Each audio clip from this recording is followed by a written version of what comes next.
Hello friends, welcome to Indian study पर आपका स्वागत है। दोस्तों, आज की इस वीडियो में मैं आप लोगों के लिए जीके का टेस्ट लेकर के आया हूं, जो कि आपके आने वाले एग्जाम यूपीएसआई के लिए बेहद इंपॉर्टेंट है। वीडियो को एंड तक जरूर देखिएगा, क्योंकि लास्ट में मैं आपसे क्वेश्चन भी पूछूंगा और उसका आंसर आपको कमेंट बॉक्स में बताना होगा। साथ ही साथ इस वीडियो की पीडीएफ डिस्क्रिप्शन में टेलीग्राम चैनल का लिंक दिया हुआ है, वहां से आप प्राप्त भी कर सकते हैं। पहला क्वेश्चन, किसने भारत का समुद्री रास्ता खोजा? जल्दी बताइए, किसने भारत का समुद्री रास्ता खोजा था? आप सभी लोग जानते हैं कि 1498 में वास्को डी गामा भटकते भटकते भारत आ गया था, और जिसने समुद्री रास्ते की खोज की थी, पहला ही ऑप्शन यहाँ पर आपका बिल्कुल करेक्ट हो जाएगा। वास्को डी गामा कौन था? जल्दी बताइए। वास्को डी गामा कौन था? ये एक पुर्तगाली खोजी था। क्या था सर? पुर्तगाली खोजी। दूसरा ऑप्शन करेक्ट। आप सोच रहे होगे इतने सिंपल क्वेश्चंस नहीं आते। अरे भाई, मैं आपको बता दूं, ये 2011 का प्रीवियस ईयर का क्वेश्चंस पेपर है। ना मानो तो जाकर के आप एक बार चेक कर लीजिएगा। कब? 2011 का प्रीवियस ईयर का क्वेश्चंस पेपर है ये। ठीक है, जितने भी आपके लास्ट ईयर में यूपीएसआई के एग्जाम हुए हैं वो सभी मैं करवाने का प्रयास कर रहा हूं, तो उसी श्रृंखला में 2011 का पेपर आपके सामने है।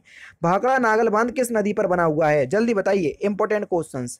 तो भाखड़ा नागल बांध किस नदी पर बना हुआ है? ये सतलज नदी पर बना हुआ है। चौथा ऑप्शन करेक्ट। भारत में प्रथम पंचवर्षीय योजना किस वर्ष प्रारंभ हुई? जल्दी बताइए सर। प्रथम पंचवर्षीय योजना तो किस वर्ष प्रारंभ हुई? ये वर्ष 1951 में प्रारंभ हुई। कब हुई सर? वर्ष 1951। दूसरा ऑप्शन करेक्ट। गांधी जी का दांडी मार्च प्रारंभ हुआ कहां से? जल्दी बताओ, गांधी जी का दांडी मार्च प्रारंभ हुआ कहां से? तो सही आंसर हो जाएगा सर आपका अहमदाबाद। दूसरा ऑप्शन करेक्ट। कहां से प्रारंभ हुआ? ये अहमदाबाद से प्रारंभ हुआ। दूसरा ऑप्शन करेक्ट। मीरा बहन इसकी अनुयायी थी। किसकी अनुयायी थी? जल्दी बताइए। मीरा बहन तो ये महात्मा गांधी की अनुयायी थी। तीसरा ऑप्शन जो है वह आपका बिल्कुल क्या हो जाएगा सर? करेक्ट हो जाएगा। नेक्स्ट क्वेश्चन स्टार्ट करने से पहले मैं आपको बता दूं, दोस्तों, आप सभी लोग जानते हैं कि उत्तर प्रदेश के अंदर जितने भी आगामी एग्जाम हो, चाहे यूपी एक लेखपाल हुआ, यूपी ट्रिपल एससी पीईटी हुआ, यूपी एसआई हुआ, यूपी पीएससी हुआ या यूपी पीसीएस हुआ, इन सभी से संबंधित कोर्स आपके यूपी ट्रिपल एससी कैटेगरी और यूपी पीएससी कैटेगरी के अंतर्गत चलाए जा रहे हैं। अनअकैडमी की खासियत मैं आपको बता चुका हूँ कि आप किसी भी कैटेगरी के अंदर सब्सक्रिप्शन परचेज करोगे तो उस कैटेगरी में जितने भी कोर्स चलाए जा रहे होंगे आप सभी को एक्सेस कर पाओगे। 2022 के लिए अगर आप टारगेट मान करके यूपी पीएससी की तैयारी कर रहे हो तो 15 सितंबर से ये वाला कोर्स स्टार्ट हो गया। ये वाला UPPSC prelim GS crash course जो है ऑन गोइंग है, यानी कि चल रहा है। समझ रहे? तो बहुत सारे कोर्स आपको अनअकैडमी के प्लस प्लेटफॉर्म पर देखने को मिल जाएंगे, और हर कोर्स के लिए आपको अलग से पैसे नहीं देने, जो मुझे अनअकैडमी की सबसे खास बात लगती है।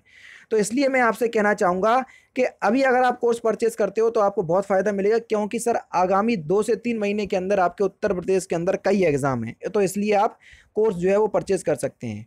डिस्क्रिप्शन में लिंक दिया हुआ है, दिए गए लिंक से अगर आप परचेज करोगे तो रेफरल कोड की जगह इंडियन स्टडी अपने चैनल का नाम अप्लाई कीजिएगा, तो आपको इंस्टेंट 10% का डिस्काउंट भी प्राप्त हो जाएगा सर। देखते हैं नेक्स्ट क्वेश्चन। नेक्स्ट क्वेश्चन से आपका कि दुनिया में कुल टिन का 2/3 भाग कहाँ से आता है? जल्दी बताओ। तो ये चाइना से आता है सर। पहला ही ऑप्शन यहाँ पर आपका बिल्कुल करेक्ट हो जाएगा। नेक्स्ट क्वेश्चन, भारत की विदेशी मुद्रा अधिकतम इस मद में खर्च होती है?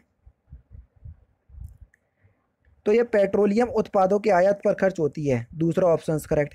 आरएच कारक का नाम किसके आधार पर पड़ा? तो ये रीसस नामक बंदर के आधार पर पड़ा था, यानी कि बंदर की। पहला ऑप्शन करेक्ट।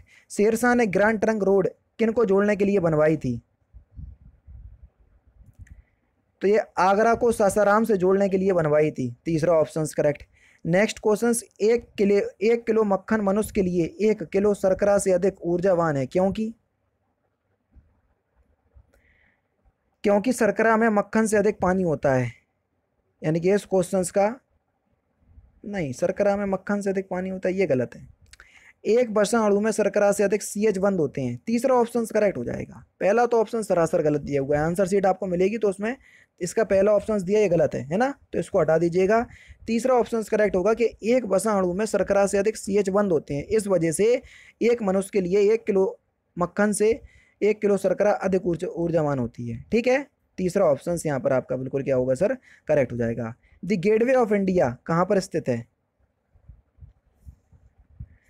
तो सही आंसर हो जाएगा आपका मुंबई। पहला ऑप्शन से आपका बिल्कुल क्या हो जाएगा सर? करेक्ट हो जाएगा। इंपॉर्टेंट क्वेश्चन से ध्यान रखिएगा। नेक्स्ट क्वेश्चन, निम्नलिखित में से कौन सा सेल फोन फर्म नहीं है? तो सही आंसर आपका क्या हो जाएगा सर? HCL, ये एक सेल फोन फर्म नहीं है। तीसरा ऑप्शन यहाँ पर आपका बिल्कुल करेक्ट हो जाएगा।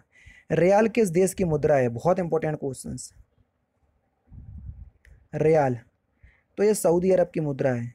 लंदन में वेम्बले मैदान किस खेल के लिए प्रसिद्ध है? तो ये फुटबॉल के लिए प्रसिद्ध है, चौथा ऑप्शन करेक्ट। एफटीपी क्या है? एफटीपी इंटरनेट में फाइल भेजने और प्राप्त करने की एक विधि है। दूसरा ऑप्शन यहाँ पर आपका बिल्कुल क्या होगा सर? करेक्ट हो जाएगा। नेक्स्ट क्वेश्चन, 1980 भारत रत्न देने की प्रणाली को पुनः स्थापित किया गया, इस समय इन्हें दिया गया, किन्हें दिया गया 1980 में? सभी लोग जानते हैं, मदर टेरेसा को। 1979 में इन्हें नोबेल पुरस्कार भी मिल चुका था। दिल्ली मेट्रो के प्रचालन में सबसे अधिक योगदान किसका है? श्रीधरन का। इनको मेट्रो मैन भी कहते हैं, ये यहाँ याद रखना। कंगारू इस देश का राष्ट्रीय प्रतीक है, किस देश का? Kangaroo, Australia. धान कहाँ की मुख्य फसल है? चाइना, तीसरा ऑप्शन करेक्ट। रियूटर किसकी समाचार एजेंसी है? यूके, लंदन, पहला ऑप्शन करेक्ट। भारतीय सेना के सेंट्रल कमांड का मुख्यालय कहाँ पर है? भारतीय सेना के सेंट्रल कमांड का मुख्यालय लखनऊ में है, पहला ऑप्शन करेक्ट। निम्नलिखित में से अब कौन सा मूलभूत अधिकार नहीं है? सिंपल है, ये तो आराम से बता सकोगे। संपत्ति का अधिकार, दूसरा option correct. Garden of England यहाँ है, कहाँ पर है? गार्डन ऑफ इंग्लैंड कैंट, चौथा ऑप्शन यहाँ पर आपका बिल्कुल क्या हो जाएगा सर? करेक्ट हो जाएगा। ठीक है, कैंट जो है ये इंग्लैंड के दक्षिण पूर्वी भाग का जिला है एक, ठीक है, इंग्लैंड में स्थित है मतलब। एड्स का कारण क्या है? तो सही आंसर हो जाएगा HIV नामक वायरस। HIV का फुल फॉर्म आपसे पूछा जाता है human immuno deficiency virus. AIDS का भी फुल फॉर्म आपसे पूछा जाता है एक्वायर्ड इम्यूनो डिफिशियंसी सिंड्रोम। तो ये दोनों ही आपसे पूछे जाते हैं। 1979 में कितनी बैंकों का राष्ट्रीयकरण हुआ?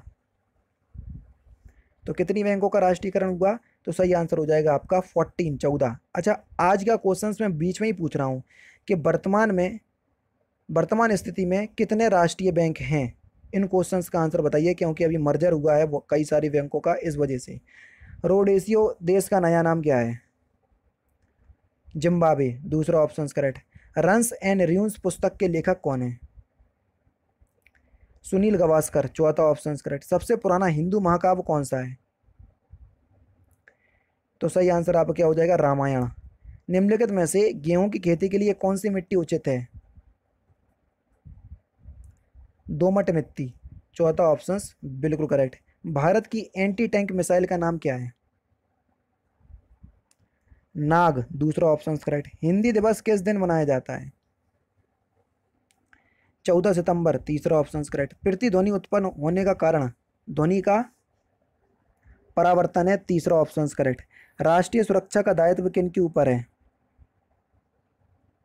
राष्ट्रपति, पहला ऑप्शन करेक्ट। भारत का राष्ट्रीय पशु कौन सा है? सिंपल है ये तो, भारत का राष्ट्रीय पशु बाघ, दूसरा ऑप्शन करेक्ट।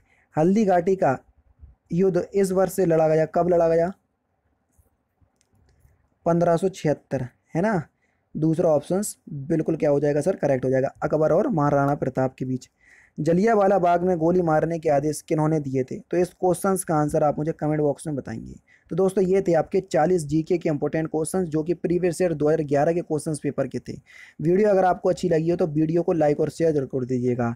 तो दोस्तों फिलहाल की वीडियो में सिर्फ इतना ही। अगर आपको वीडियो पसंद आए तो प्लीज़ दोस्तों वीडियो को लाइक कीजिए, शेयर कीजिए और साथ ही साथ हमारे चैनल को सब्सक्राइब करना ना भूलें, क्योंकि मैं रोजाना इसी तरह के वीडियोज़ आप लोगों के लिए लाता रहता हूँ। नमस्कार दोस्तों, जय हिंद, जय भारत।